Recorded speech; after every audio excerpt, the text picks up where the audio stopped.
If and I don't know if they've lawyered up. I don't think it'd probably be a bad thing at this point. But I mean, if you were advising, if these were your clients, I mean, would you be telling them to do something like this? Especially in this climate, I would not. We look at the James and Jennifer Crumbly cases. They were the parents of Ethan Crumbly. There's really a trend in the criminal justice system to find peripheral actors who were associated with an incident and try to hold them accountable too. And so, is there a chance that the Cunninghams or the individuals being interviewed here, their family has some possible liability? There certainly is that chance, and it would be consistent with the trend in terms of how things are going. Is there something where they would be held accountable here? And what would they be accountable for? I mean, they're going to argue. We'll play another clip here in a second. Of saying, we were doing the Christian thing. How would we have known? I mean, and those arguments can easily be, beaten. I mean, it's like saying, how would I have known that my son was going to take the gun to school? Well, he been drawing pictures of it and talking about it left and right. That might be a sign. How about this? How would I know that this guy had any sort of problems? I don't know. Maybe the Nazi tattoos all over him. Maybe the Aryan Brotherhood bullshit that he has. That might be a sign he's not the best person to bring to your camper out back. It seems like there's a lot of things that were missed here that are not reasonable to say that you couldn't have caught this beforehand. Yeah, in terms of the trend of charging peripheral actors in an incident, it's often through like an involuntary homicide type charge. Usually, what that means is that they would have to prove the individual was grossly negligent. In some states, it's what they knew or should have known. And Mhm. so I haven't looked at the Texas statute, but many states can have liability for something that the individuals should have known Yeah. but didn't, and then that led to some sort of incident. And so I imagine it would be on that legal theory that they could be pursued, if at all. Yeah.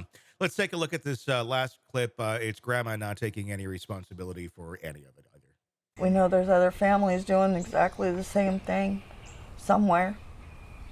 And I don't want them to have to go through this. There's other families that are giving in nature. How do they know? I don't want to see this happen again. Not to anyone at all, ever. And you said you feel some of the blame, but the blame isn't solely on this family? No. I don't feel like it is. I felt like I was doing the Christian thing. I felt like I checked a registry that failed me. It didn't just fail me, it failed previous victims. If we don't have the tools necessary, how are we supposed to make decisions, Good decisions. good ones? I thought I did. Well, you thought wrong. You thought very, very, very, very wrong. And the tools are there to make decisions or good decisions. There's also Google. You could have Googled the guy. You could have found out a lot just by doing that. I don't know the excuses that they're making on all of this. It's too expensive to do a background check. Yet they've screen printed all the shirts up for the cost of the screen printing of the T-shirts. You could have done a background check, and your little girl could be sitting across the table from you right now, not dead at the hands of Don Steven McDougal.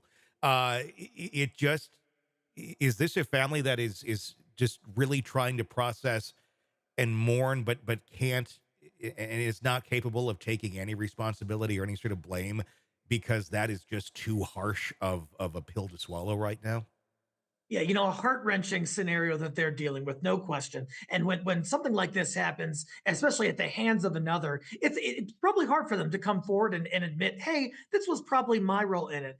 That being said, just checking the registry is probably not enough. Yeah, like you said, they could have Googled this person. If this person, for example, had prior child abuse convictions that were of a non-sexual nature, those wouldn't come up on the registry, but a person should probably still look into whether those exist before letting them on the property where a child is there. So they certainly could have done more. It's easy to say that in hindsight, but something that's certainly being talked about with respect to this case. Yeah.